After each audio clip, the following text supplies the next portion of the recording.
Y vamos a Apocalipsis capítulo 2. Estamos en el versículo 8 para el versículo 11. Hace 8 días veíamos entonces que el Señor envía un mensaje, y ese mensaje fue enviado a la iglesia de Éfeso. Y ya vimos las características, la reprensión que el Señor le hizo. ¿Por qué motivo el Señor estaba reprendiendo a esta iglesia de Éfeso? Y era porque había dejado su primer amor. Ese fue el motivo, la reprensión grande que el Señor le dio. Tengo contra ti que has dejado tu primer amor, y por lo tanto arrepiéntete, dice, y vuelve a hacer las primeras cosas. Y si no, vendré sobre ti, quitaré tu candelero de su lugar. Bueno, el Señor cumplió lo que prometió ahí con los hermanos de los Efesios. Pero ahora nos corresponde ver lo que dice el Señor a la iglesia de Esmirna. Vemos entonces que el versículo 8 empieza así: y escribe al ángel de la iglesia en Esmirna.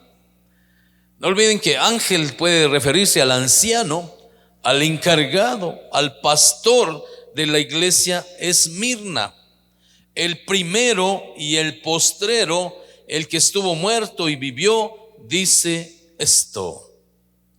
Hermanos, ¿quién envía entonces esta carta? ¿Quién es el primero? El Señor Jesucristo. ¿Quién es el que estuvo muerto? El Señor Jesucristo. ¿Y quién es el que vivió? El Señor Jesucristo. El mensaje viene de parte del Señor Jesucristo a la iglesia de Esmirna. Pero hay algunos datos en relación a la iglesia de Esmirna. La palabra, hermanos, esa palabra Esmirna significa mirra. Y tal vez usted se recordará, ¿verdad? Esa mirra es una sustancia que se usaba para perfumar y también para ungir a los cadáveres. Era un aroma muy fuerte, y por lo tanto de ahí se deriva el nombre de Esmirna, de la palabra mirra. Y esta ciudad antigua era llamada, dicen, la corona de Asia. O sea, tenía un espacio especial ahí, y por lo tanto así se le conocía allá en Asia Menor. Y también era un centro para la ciencia y la medicina, ¿ya? La ciudad de Esmirna siempre estuvo en el lado del gobernador durante las guerras romanas, y su lealtad intensa a Roma resultó en un culto frente al emperador como su Dios. Eso fue lo que pasó con Esmirna. Era una ciudad muy famosa, pero que siempre estuvo apoyando al emperador de Roma. En ese momento era el César. Y fíjense que en la ciudad de Esmirna vinieron todos y se postraron en adoración y tomaron al emperador como su Dios. Y eso fue lo que a Dios no le gustó. Entonces, por eso el Señor estaba molesto con ellos, y vamos a llegar en su momento, vamos a ampliar más en relación a esto. Entonces, su lealtad intensa, dice que resultó como un culto para el emperador César. Qué terrible. 50 años después de la muerte de Juan, fíjense que otro hermano llegó a tomar el lugar de Juan como pastor en la iglesia de Esmirna, y este hermano se llamó Policarpo. Y saben que Policarpo murió de una manera trágica, porque ya existía ahí, más adelante vemos lo que se llamaba la sinagoga de Satanás, un grupo de aparentes judíos y aparentes cristianos que saben qué hicieron con el pastor Policarpo. Dice que abrieron un hoyo en la tierra y lo enterraron vivo, porque ya no les parecía que él estaba predicando el mensaje de un Cristo resucitado. Entonces, este grupo de personas que adoraban al César, que ya habían tomado a César como su Dios, ahora vienen y agarran a Policarpo. Dice que este pastor tenía 86 años de edad cuando vinieron, hicieron un hoyo y lo enterraron vivo. Qué crueldad. Entonces, hermanos, por eso el Señor Jesucristo, que conocía todo eso, Él fue el que envía esta carta a esa comunidad judía numerosa, hermanos. También dice que era hostil en la iglesia primitiva. Qué terrible, hermanos, qué situación. Así es que el cristianismo de hoy no está sufriendo así, hermanos. Si alguien estuviera sufriendo por ser cristiano, yo le aseguro que ya ni vendría a la iglesia, ya ni se congregaría. Pero no, cuando vemos esto, qué difícil, hermanos, qué difícil situación. Entonces el Señor es el que escribe esto, el primero y el postrero, ya sabemos, es el Señor Jesucristo el que envía la carta. ¿Qué dice en el versículo 9? ¿Qué dice el Señor ahí? ¿Qué le dice a la iglesia de Esmirna? Pero en esta mañana, ¿qué nos dice a nosotros? Yo conozco tus obras. En otras palabras, yo conozco tu trabajo. Hermanos, pero eso no es a nivel general, es a nivel individual. El que conoce perfectamente quién es usted, quién soy yo, qué hace usted o qué no hace, es el Señor. El que está calificando el trabajo es el Señor. Yo no podría dar aquí un chequeo, ¿verdad? Bueno, usted trabajó bien, le voy a dar 60, 70, 80, o ante mis ojos usted hizo lo mejor, le voy a dar 100 puntos. No, hermanos. Ni tampoco los ancianos de la iglesia podrían calificar a alguien por su trabajo realizado. No, hermanos. El que está calificando mi trabajo, ¿saben quién es? Es el Señor Jesucristo, el que conoce a la iglesia. El que está calificando su trabajo, hermano y hermana, es el Señor Jesucristo. A mí no me da pena, hermanos, que la gente desapruebe mi trabajo. No me da pena que la gente me critique, me señale, que diga, no, ese pastor aquí y allá. Eso no me preocupa. Pero ¿saben qué sí me da pena? Esto que dice el Señor: yo conozco tu trabajo. Eso es lo que vale la pena, hermanos.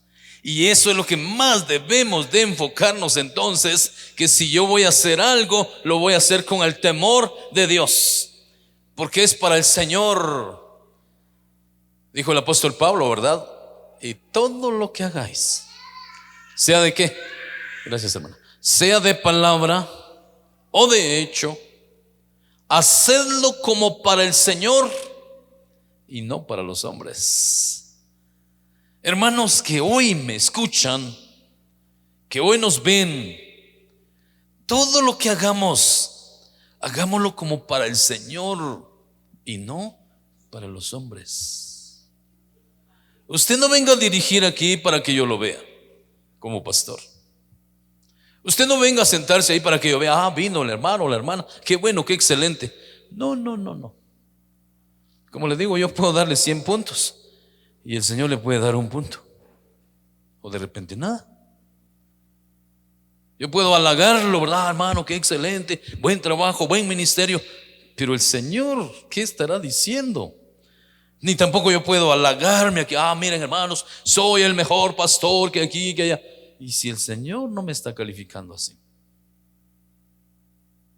El que conoce nuestro trabajo, mi trabajo, su trabajo, es el Señor. Y luego dice, y tu tribulación. Cuando se habla de tribulación, hermanos, está hablando de un proceso duro. ¿Saben a cómo se compara eso de la tribulación, hermanos? No sé si alguno de ustedes todavía recordará, de los hermanos que tienen años como yo, que anteriormente se sembraba trigo, y para apartar el trigo de la basura o de lo que tenía, después de ser trillado por los animales, las bestias, se pasaba a un proceso que se llamaba, ¿cómo se llamaba esa cosa que hacía así? Exacto, eso tenía 2 nombres. Era zaranda, movía. Era una especie de cuero que se le ponía un marco y luego se movía. Entonces iba cayendo todo lo que no era trigo. Caía la basura. Iba quedando el trigo sólido. O también otros le llamaban criba, porque movía. Y entonces era para seleccionar. La palabra tribulación, hermanos, tiene esa idea. Donde el cristiano de Esmirna estaba pasando por ese proceso de tribulación, de prueba, estaba siendo zarandeado. ¿Y quién es el que conoce eso, hermanos? El Señor. Yo le pregunto, tal vez usted ya pasó ese proceso, o tal vez está pasando ese movimiento, ese zarandeo en su vida espiritual. Y le sé decir, aguante nada más, tenga paciencia. El Señor le dice aquí a la iglesia, Esmirna, yo conozco tu trabajo, pero también conozco esa tribulación que has tenido, que has llevado, también. Y sabe, hermano, hermana, que el Señor conoce también el momento de lágrimas que usted ha tenido, donde usted ha llorado. Tal vez en su cama, tal vez allá en su baño, en su cuarto. Usted tiene un lugar donde ha llorado y donde dice que nadie se acuerda de mí, nadie me visita, nadie está conmigo. Claro, el Señor está ahí y Él conoce ese proceso duro que usted ha enfrentado. Eso es lo que está diciendo aquí. Algo más que conocía el Señor de la iglesia de Esmirna. Y tú, dice, pobreza. Pero agrega a la par, ¿verdad? Y está entre paréntesis. ¿Qué dice ahí? Pero tú eres rico. Fíjense que la iglesia de Esmirna económicamente estaba pasando un proceso muy difícil. Pero ahora en Cristo dice, pero tú eres rico. Y hermano o hermana, puede ser que hoy sea una situación parecida a la que usted está enfrentando. Fíjense, hermanos, que cuando viene una cosa, a veces cuando viene una cosa difícil a nuestra vida, no viene solo una, sino que vienen dos. A veces pueden venir tres cosas difíciles al mismo tiempo. Y dice uno, ¿qué hago ahora, Señor? Por ejemplo, hermanas, ¿verdad? Ustedes están trabajando ocupadas y de repente se terminó el gas. Y justamente cuando más necesita. Y ahora de repente va y ya no hay leña tampoco. O hay leña, está bien verde, ¿verdad? No arde. Y en eso llega el recibo de luz, que hay que pagar la luz. Y en eso tocan la puerta. Se recuerda que me debe 100 quetzales, le vengo a cobrar. ¡Hala! Dice, ¿qué pasó? ¿Qué estoy pasando aquí, pues, hombre? Eso es lo mínimo, lo mínimo. Pero a veces hay cosas grandes que el cristiano ha enfrentado y va a enfrentar o va a seguir enfrentando. Una operación, la muerte de un ser querido, o un accidente. Hala, hermanos. Pero saben una cosa, pero tú eres rico, dice el Señor. En Cristo todo lo podemos y todo lo tenemos. El que tiene a Cristo lo tiene todo. El que no tiene a Cristo no tiene nada. Entonces el Señor conoce todo, hermanos. Usted no se preocupe. ¿Y sabe por qué conoce Él? Porque tiene un atributo que se llama omnisciencia. Y la omnisciencia de Dios es el conocimiento pleno de cada persona, de usted, de mí. Él conoce todo, hermanos. Él sabe qué está pensando usted ahorita. Él sabe qué ya dijo usted, qué habló usted, qué no habló. Él sabe qué dijo usted cuando se vino de su casa. todo lo sabe. Sabe su pena, su dolor.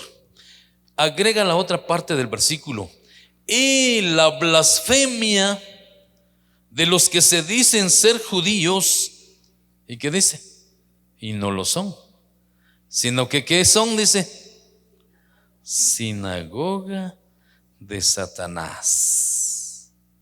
Hermanos, el Señor conocía perfectamente. Por eso Él, cuando escribe, dice: el ángel, escribe al ángel, el que anda en medio de los 7 candeleros, el que está en medio de la iglesia. Él es el que conoce a los que se dicen ser judíos. Dice que estos eran un grupo de judíos por su descendencia física. No eran judíos verdaderos, sino paganos en su vida espiritual. Eso era ese grupo, que se habían aliado con otros paganos para someter cristianos a la muerte y en su intento perverso de aniquilar la fe cristiana. Eso era este grupo, hermanos.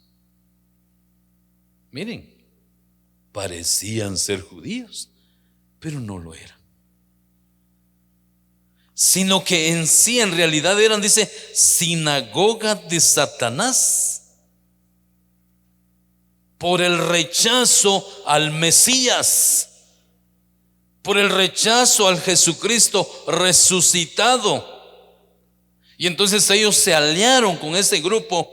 El judaísmo se había convertido en una herramienta de Satanás, tanto como el culto al emperador César. Eso era lo que era este grupo, hermanos. Pero usted va a decir: ¿y dónde creen ustedes que estaba este grupo? ¿Fuera de la iglesia o dentro de la iglesia? ¿Dónde estaba? Dentro de la iglesia, hermanos. Eso es lo más difícil, porque esos supuestos judíos que estaban en Esmirna, que iban a las reuniones, no eran cristianos verdaderos. Eran una sinagoga de Satanás. Sinagoga es un grupo de personas. Y eso era lo que era esta gente, hermanos. Qué terrible. Por eso el Señor Jesucristo habló, ¿se recuerdan? Cuando Él enseñó sobre el trigo y la cizaña. ¿Qué dijo Él en relación de eso del trigo y la cizaña? Que crezcan juntos. Dijo: el trigo y la cizaña, ellos crecen juntos. Es más, se parecen. La espiga de la cizaña es así y la espiga del trigo es así. Es el mismo, digamos, como que fuera la misma especie, pues. Pero solo que uno es trigo y el otro es cizaña. Y le dijeron los apóstoles: Señor, ¿y por qué no permites que arranquemos nosotros a la cizaña para que quede solo el trigo? ¿Qué dijo el Señor? No, dijo: déjenlos que crezcan juntos, pero en la cosecha, ahí se va a separar el trigo de la cizaña. Lo mismo que estaba pasando aquí en la iglesia de Esmirna. Ahí estaba la sinagoga de Satanás. Ellos iban, cantaban también, predicaban también, ofrendaban, asistían, pero no eran cristianos verdaderos. Ellos adoraban al emperador César. Entonces, hermanos, ¿y quién descubrió eso? ¿Fue pastor el apóstol Juan? ¿O fue el apóstol Juan o el pastor Policarpo? No. El que conoce la iglesia fue el Señor Jesucristo. Y Él fue el que descubrió eso, hermanos. ¿Quién conoce hoy la iglesia mejor que nosotros? El Señor. Y Él sabe quién entra aquí y cómo entra usted. Y Él conoce todo. Él ya está aquí antes que nosotros vengamos. Y, ahí viene, allá viene, allá viene. Él conoce todo. Hermanos, Así es que el Señor les dice ahora en el versículo 10, miren qué dijo el Señor ahí. Aquí el Señor los está alentando, los está animando. ¿Qué les dice?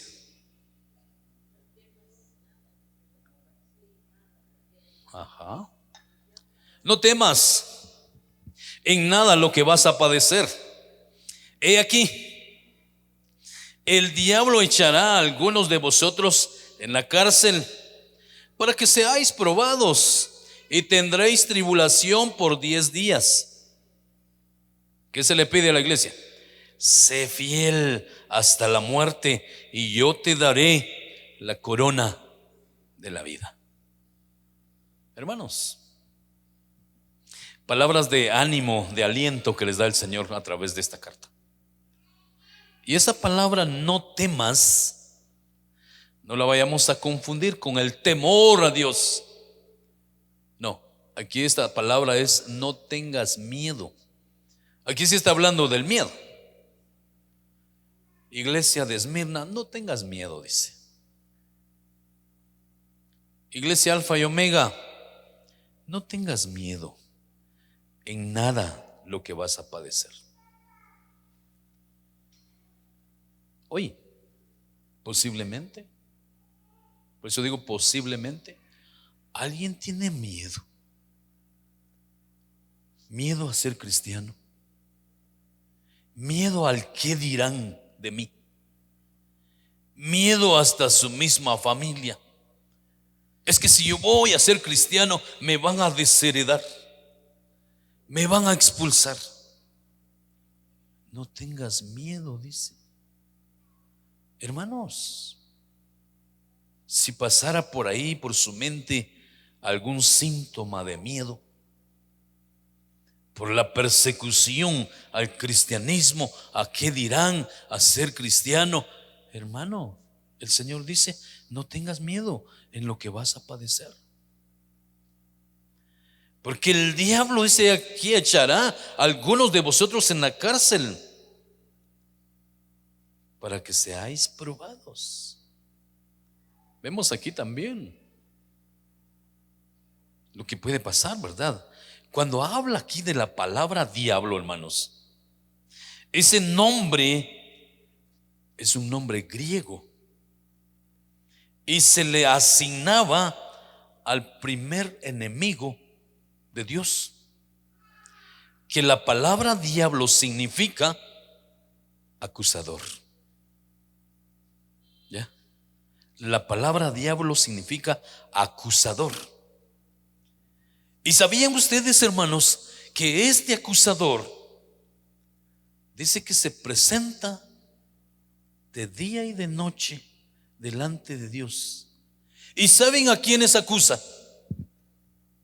Él no va a acusar a los de su gente, a su pandilla. Él acusa a los escogidos. Así como ahorita él ya tomó nota y él va a acusar. Dice que llegó a la iglesia. Fíjate que fulano de tal llegó a la iglesia, pero allá estaba durmiendo. Fue lo primero que va a acusar.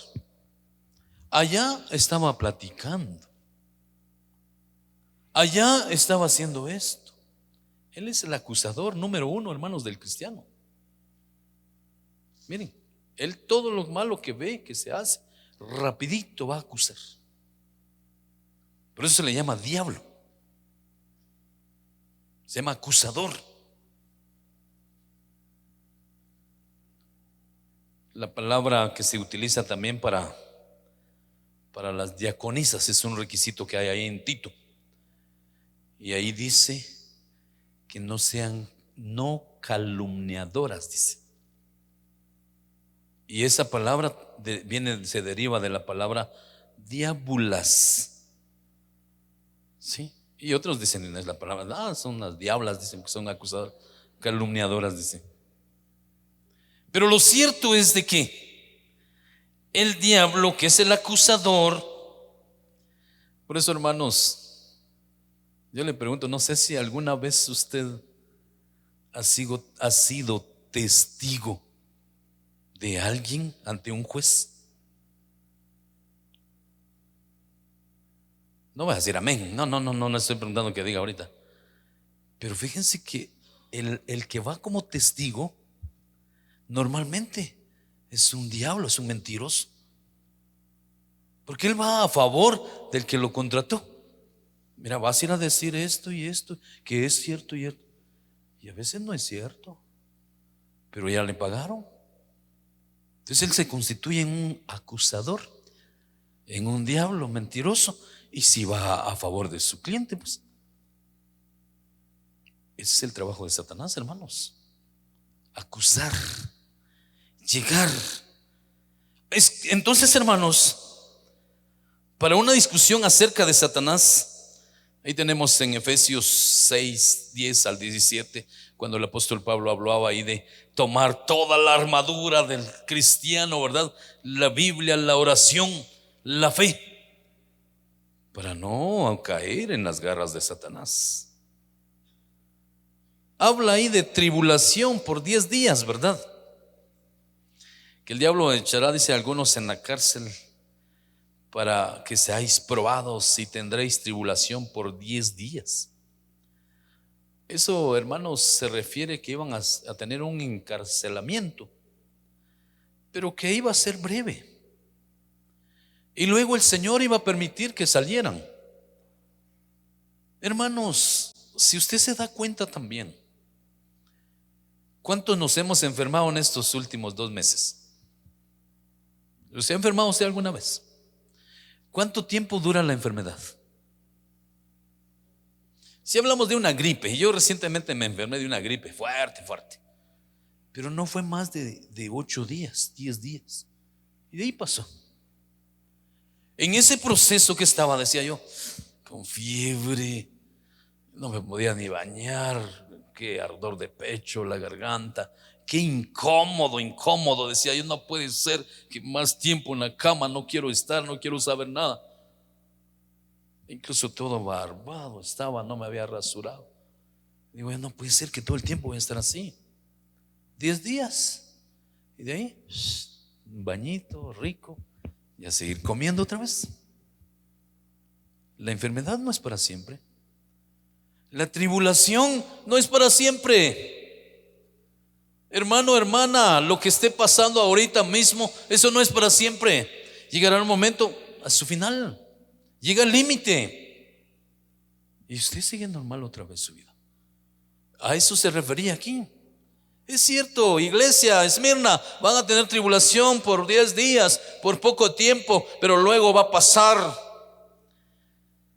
Y dice, sé fiel.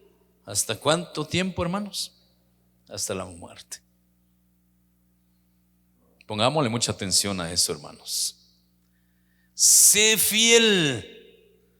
En otras palabras, iglesia, dice, no pierdas tu fe hasta la muerte, hasta la venida del Señor. Eso fue lo que dijo el Señor Jesucristo en San Lucas capítulo 18, del 1 al 8. Ahí hablando de esta parábola del hombre, del juez malo, con la viuda que llegó. Y esta viuda llegó a hablar, a pedir que le hiciera justicia. Dice que llegaba día a día, y al fin este juez malo dijo, aunque yo ni temo a Dios, pero no sea que esta viuda que venga más constante, le puedo quitar la vida, mejor le voy a hacer justicia. Y le hizo justicia. El verso 8 dice el Señor Jesucristo, y cuando venga el Hijo del Hombre, ¿hallará fe en la tierra? Ahora pregunto, el texto dice, sé fiel hasta la muerte. Hermano, hermana, mantengamos nuestra fe viva, puesta en el Señor, aunque así ahorita estemos pasando tribulación. Seamos fieles. Y vea, para el que es fiel hasta la muerte, yo te daré, dice, la corona de la vida.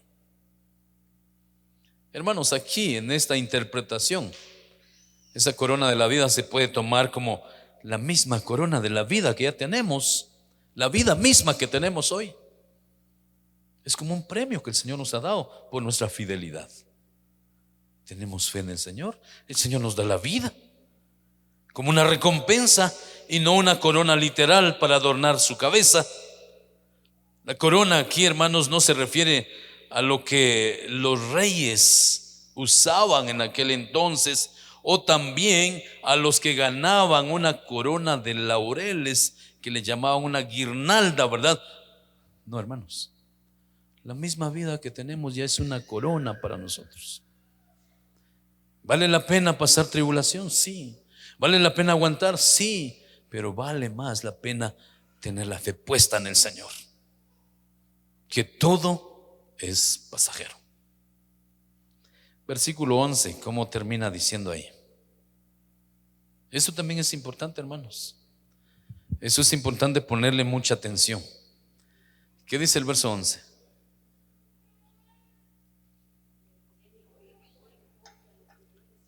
Vaya. ¿Y cuántos oídos tiene usted? ¿Uno o dos? ¿Y oye bien usted todavía o ya no? Porque normalmente la audición se va perdiendo también. Me gustó un programa que estaba escuchando en relación a la música que se escucha, o incluso a estos aparatos. ¿A cuántos decibeles tienen que estar para no dañar el tímpano? Y hermanos, yo he visto eso a veces con los niños, o jóvenes, o adultos también con sus audífonos. Dice que entre más cerca vaya el sonido, el tímpano llega a dañarse. Cada vez le va a dar más volumen porque va a oír menos.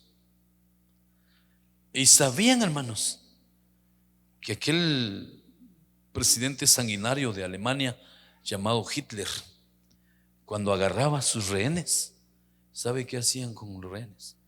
Les ponían música, le iban dando volumen, hasta que estallaban la cabeza o los tímpanos de los reos y morían. Hermanos, el oír no es lo mismo que escuchar. Usted oye un ruido, un grito, pero usted escucha cuando es la voz de Dios y se discierne a través de su Espíritu Santo. Aquí usted no está oyendo mi voz.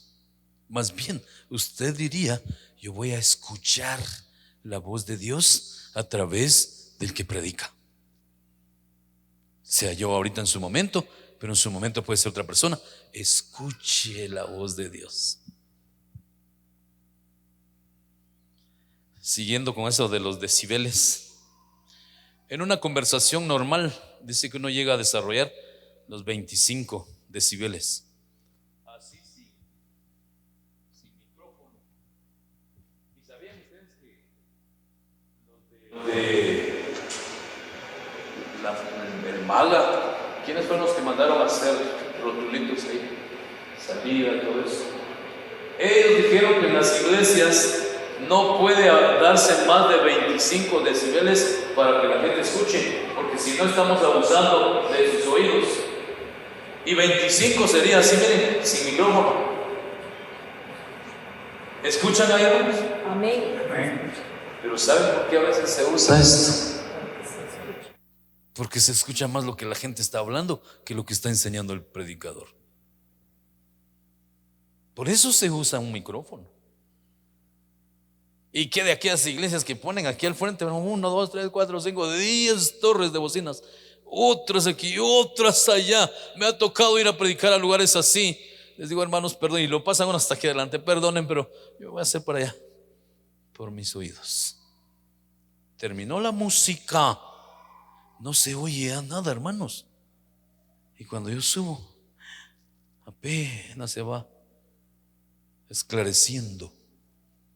Hermano, hermana, el que tiene oído, oiga lo que el Espíritu Santo dice a las iglesias. cada vez que usted entre a este lugar santo, hermano, hermana, conduzca sus pasos y venga y siéntese a escuchar la palabra bendita de Dios. Ponga atención. El discernimiento lo da el Espíritu Santo, no lo da usted con su mismo criterio o con sus opiniones personales. Deje que el Espíritu Santo le enseñe. Oiga lo que dice el Señor a las iglesias. El que venciere, ¿qué dice? No sufrirá daño de la segunda muerte. Y eso, hermanos, identifica a todo fiel cristiano. ¿Cuántos se consideran aquí vencedores para el Señor? ¿O se siente usted derrotado? Yo siento que no, eso no es para mí. Yo siento que no, hermano. Con Cristo somos ¿qué? Más que vencedores. No solo vencedores, sino más que vencedores. Dice que no sufrirá la muerte segunda. La muerte primera se refiere a la muerte física. La muerte segunda es la muerte espiritual y eterna.